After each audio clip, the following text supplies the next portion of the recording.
Hi everybody, this is John. Welcome back to my channel. We are doing another cooking video. Yay! So here we have a delicious ribeye. Once again, I am cooking with the Tender Bison brand bison steaks. Now, the ribeye is a nice, tender, juicy cut of meat, but as you can see, it is very fatty, and I'm going to be smoking this one, so I don't really want all this fat. It's just going to kind of stay there. So the first thing I'm going to do is cut off all the excess fat as much as I can. So you can see that I've chopped out the big old chunk of fat from the middle, as well as most of the edge pieces. There's just this little bit left, and then from the one separated chunk,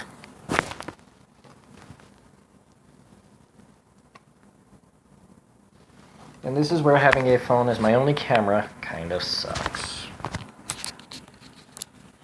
And now it is properly defatted. Now I have not cut off all the excess fat, as you can see, because we do want that to help tenderize as it is smoking. Now, like my last steak, even though it is a nice tender piece of meat, needs to be tenderized further. Some people like to use a hammer,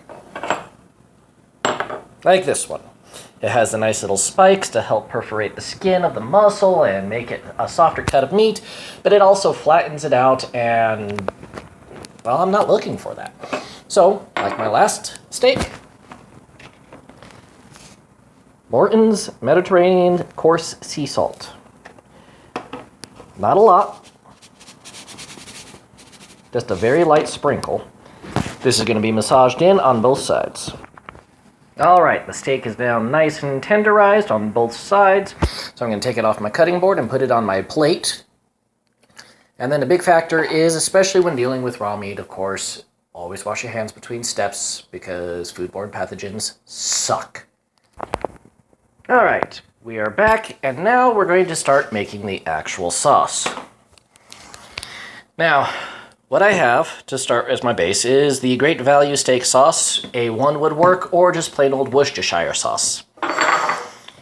If you do just use a Worcestershire base, of course you're going to want something to help thicken it up beyond the normal powders. But we're going to get a nice, good glob in there. The nice thing about steak sauce is it is a richer, thicker base instead of just a liquid. Now, before I start adding in all my powders and stuff, the other sauces I'm going to put in. Soy sauce. Really? Soy sauce on a steak? Well, yes, if you ever go to a Japanese steakhouse, you're going to have soy sauce. But it also adds a very light salt that regular salt can't put in. Now, I'm also only going to put in a very little bit. Just a splash. And to further throw you into confusion before the taste buds go, oh my god, lime juice. Again, not much. Just a splash. All we want is a hint of the citrus in the sauce. Now, for our powders, some of these are going to look familiar from the last steak. Ground black pepper.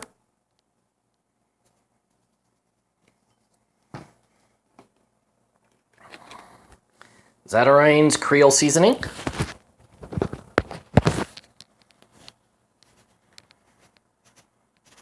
Today's steak is going to have a savory, tangy flavor, which is why I'm going with what I am. Sea salt.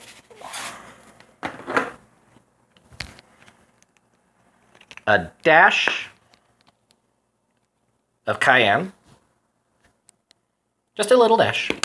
It's going to add a little bit of a bite to the overall flavor without overpowering it. Garlic, because you can never have too much garlic. And never too much. And finally, basil.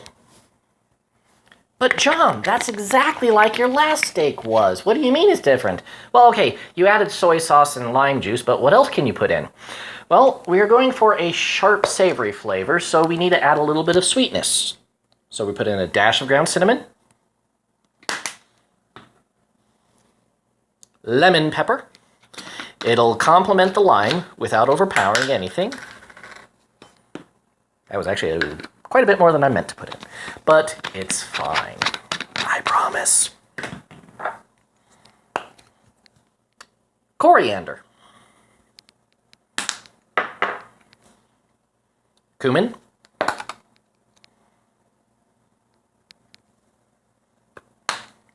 Cumin smells like, if you've never actually used it as an ingredient, it smells like a curry base.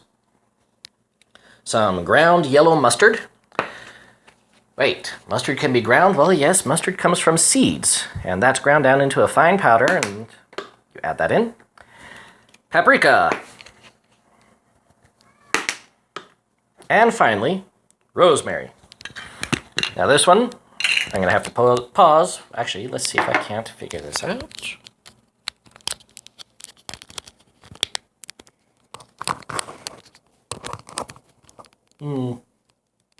Nope. Sorry, folks. I can't add it or put it up, so 1 second. All right. Now there is one more thing that I'm adding into this sauce before I go into the next step. The chopped onions. Because onions always go good on a steak, and unfortunately I don't have any real onions to simply dice and saute with. So, a little bit of dry onion into the sauce. This already smells good. There's our mixed sauce. This is a richer brown instead of a light red from the previous sauce. Obviously we didn't put in as much Creole or cayenne, and all the other powders made it more brown. Already I can smell it. It has a tangy bite to it. It's going to be a rich, savory flavor, I already can tell. And there's going to be just that little, not tart, but not bitter. It's somewhere in that range, but it's not going to be like that. It's not going to make your mouth pucker. Instead, it's just going to help the steak melt in your mouth. But there is one final ingredient that I'm going to add to this. Peanuts. You can use honey roasted, lightly salted, or in this case, unsalted dry roasted peanuts. No, I'm not pouring peanuts directly into it. I'm going to first crush them to where they are fine powder. They will then mix in with the rest of the sauce, and that will give us a light crusting when we apply it to the steak. As you can see, there's not a whole lot of peanut in this bag. Now, the way I crush my peanuts is I put the peanuts in a bag, and then, not to quote the Emperor's New Groove too much, but I put the bag into another bag, and then when it gets to the cutting board, I smash it with a hammer. Really, that's what I do. The first bag keeps the peanuts in place. The second bag, well, the first bag will probably pop at some point with all the pounding, so it's going to catch all the rest of the peanut dust. I don't have very many in here, but again, peanut dust goes a long way, especially for just one steak. So I have them all one layer thick, and to save you all the grief of the pounding headache I'm about to give myself, I'm going to pause here. No extra peanuts were added to make this dust. Now, if you're looking at this, you're going, wow, that's actually a really fine dust. It's really not. See, peanuts, even in dust form, like to clump. So it's actually a lot thicker than what you'd want. Now, what I don't have is a rolling pin, which would help keep everything smooth, flat, and further crush it. So I just have to mix it up and then repound it, and mix it up and repound it, mix it up, repound it, until it is finally down to the consistency I want. This is after 4 or 5 poundings. As you see, the dust still likes to clump, but then you have to realize peanut butter and peanut brittle are both made by compressing peanuts and grinding them. So if I kept this up long enough, added a little oil, I could actually make peanut butter this way. Just wouldn't be very good. As you can see, I've added it to the sauce. I just have to stir it in. Now, again, if you're using a straight base Worcestershire or a pure liquid, the peanut dust will actually help make things thicker. There we have it. The sauce is now prepared. All I have to do is fire up the grill, put this on the steak, put the steak on the grill, and then cook it. So let's do it. And here we are at my grill. It is a char griller smoker grill. It is cast iron. It is a beautiful, glorious thing. And I love my wife for getting it for me. Now, tonight, as I said, I'm going to be smoking. Now, when anyone who likes steak, really likes steak, would probably tell you that steak's best medium rare. And you know, I can't disagree with that. I love a medium rare steak. I love it rarer than medium. But the thing about a good medium rare steak is you need to have the outside cooked properly without overcooking the inside. So most people would tell you, if you're grilling a steak, you want a high heat to sear the outside as quickly as possible without overcooking the inside. The longer you leave it on, the more well done it becomes, but the problem with that is if you leave it on a high heat too long, it chars, it breaks, it turns into a piece of charcoal. You ruin the steak. So you want a lower heat the longer you want to cook it. Well, I'm going so far as to not even searing it, but smoking it. So here we have not a whole lot of charcoal. It's 5 briquettes by 3 with 2 rows of 4 on top of it. The reason I went with this setup is because I have a smoke box. So get the charcoal nice and lighter fluidy,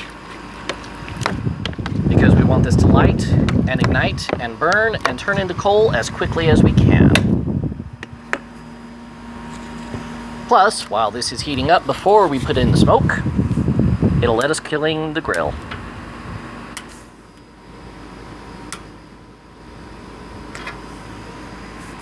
And that's where all the lighter fluid comes in handy.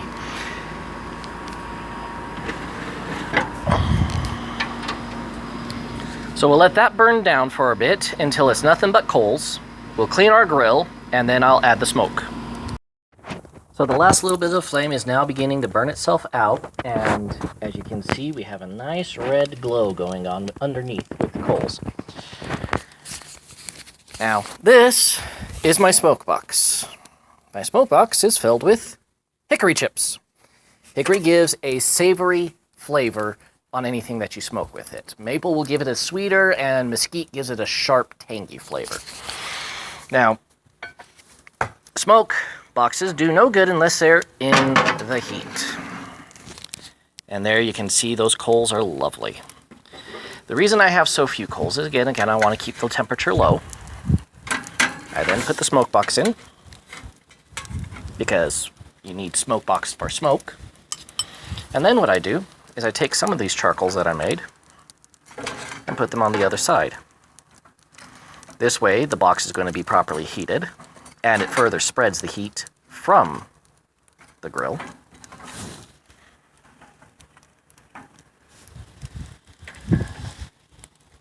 And the charcoal will help breathe by being open. And then I put a couple briskets right on the top.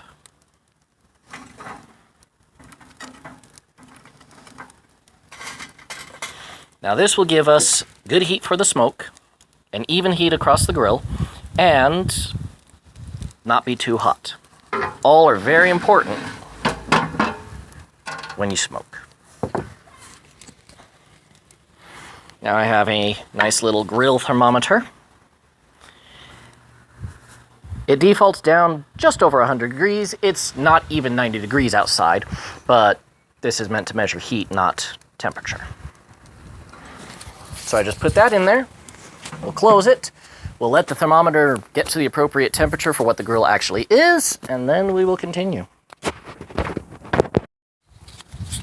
So coming back to cooking a steak. As I said, a good sear for a medium rare. You want a high heat. You don't want it on very long. Proper searing heat on a grill is between 350 to 400 degrees Fahrenheit. Smoking is much lower, only between 200 and 250. You want the heat to cook the food, but you don't want to dry out and overcook the food. That's when you're going to start getting hard, rubbery steaks, even if it is a medium rare. Because what happens is, even though the heat's not high enough to cook it well done, by having too much heat, you're going to dry it out the longer it stays in there. So again, you want between 200 and 250 degrees.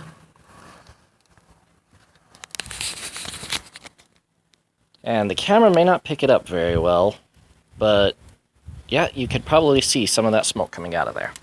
That's coming out of my smoke box, which is delicious. And I'm sitting right at 250 degrees. This is the perfect temperature for the steak. So, I have my silicone brush, my sauce, and my steak. I'm going to lather up the steak, throw it on. I decided to let you see this. Now, the peanuts and all those powders, in spite of the amount of steak sauce that I put in there, as well as the soy and lime, this is thick. It's almost like you're using a brush to put on paste. But that just means that it's going to hold on to the meat and let the flavors soak in.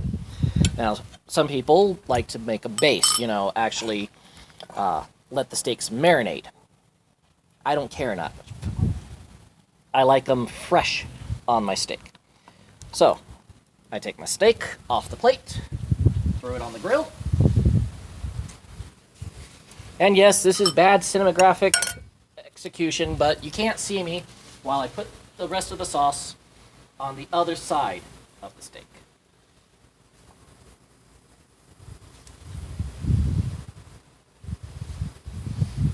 But you can hear me. Now, one thing about basting a steak, this isn't coloring. Don't stay inside the lines. Make it thick, put on a whole bunch, get the edges, make sure that it's completely covered. Volume of steak covered is more important than pretty when you're putting the sauce on.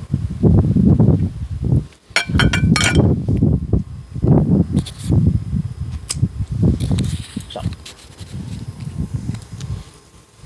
there is, though it is very hard to see,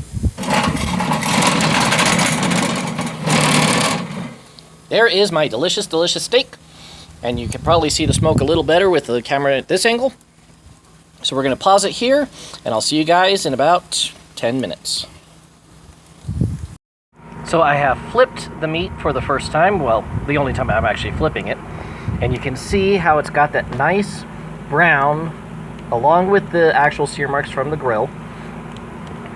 You cook with the smoke with the door closed. Now you can see right there, in spite of being nice brown and gold and all that stuff, it's still very rare on the inside, and that's because we're cooking on a very low heat.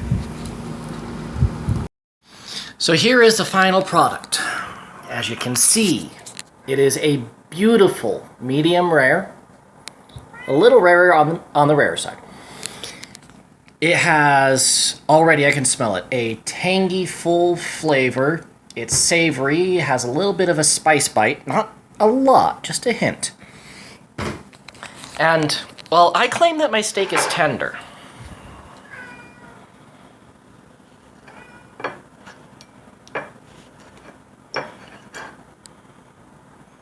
I'd like to see you get a medium rare ribeye from a steakhouse that you can cut with a fork.